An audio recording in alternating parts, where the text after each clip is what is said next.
Hey, gott nytt år and welcome to Fun Swedish, our YouTube channel. 2021 is here.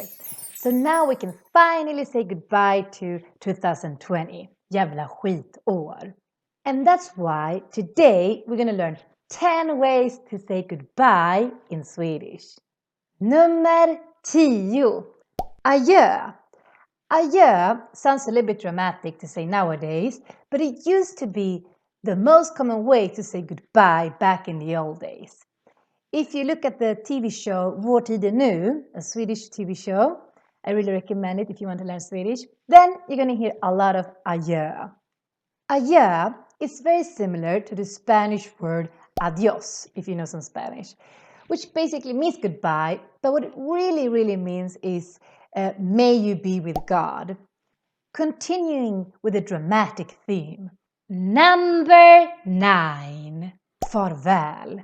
This one is the Swedish version of farewell. Nowadays, it's not used a lot, only if you want to sound very dramatic in a love letter. Farväl. So, let's continue. Number 8. Hey. What? But doesn't this mean hello? Yes, it does.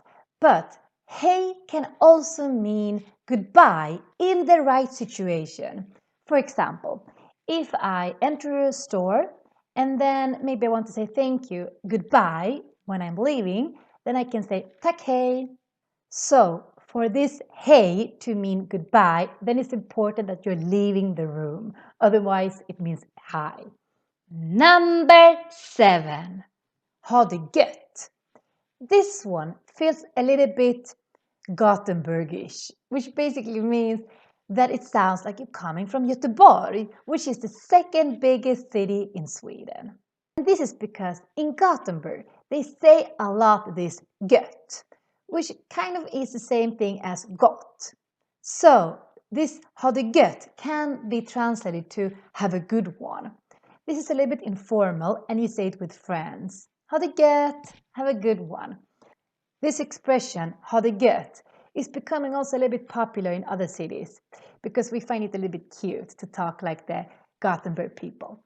Number 6. Ha det bra. Ha det bra also means have a good one. But this is more used in written Swedish, especially in more informal situations. You can see this, for example, in ads written by Swedish people on social media. It's very common to see that they sign the end of the message with ha det bra.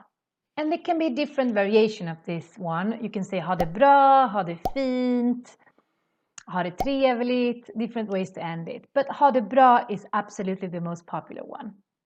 So now we have only 5 goodbyes left. But before we move on, don't forget to subscribe to our channel and put a like on this video. Bra! Then we can continue. Number 5. Trevlig helg. This one is used a lot, but maybe not every day. But it's used a lot when the weekend is approaching because it means have a nice weekend. This expression consists of trevlig, which means nice. And if you hear, we kind of skip the G in the end, even if we write it. Trevlig. And then helg. Helg is the Swedish word for weekend. Also here, it's a very weird pronunciation in the end. Because when we have LG, it kind of sounds like a Y sound. Helg. Use this a lot at work when you talk to Andesh and Maj-Britt. Trevlig helg, Andesh. Trevlig helg, Maj-Britt. Nummer 4. Vi hörs. This one is very complicated to translate to English because there's no really good translation. But it kind of means we hear from each other later. We use this a lot when we say goodbye to each other in a more casual way. The pronunciation in this word is very special. It's pronounced vi hörs. When you read this for the first time, then maybe you want to say vi hörs. But that doesn't happen in Swedish because when we have RS, we need to pronounce it as a sh sound. We do the same thing when we say Andesh in Swedish. Andesh is this Swedish name, but RS always makes this sh sound in Swedish. So that's why again we say vi hörs, Andesh. Nummer 3. Vi ses. Vi ses works more like see you later in English. So it's not so complicated as vi hörs. And vi ses is used even more than vi hörs. But what's interesting with both these two expressions, vi hörs and vi ses, is the S that they have in the end. We're gonna talk more about this in another future video, so don't forget to subscribe to this channel so you don't miss that. But what I can tell you is that the S is something called reciprocal verbs. Nummer 2. Med vänliga hälsningar. This expression is the most common written goodbye in Swedish. You see this a lot in more formal mails or letters.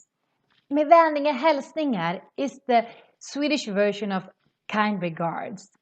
But if you translate literally, it means med, with, vänliga, friendly, hälsningar, greetings or regards.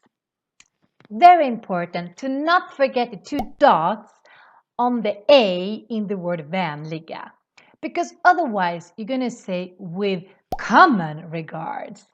Vanliga means common and vänliga is friendly.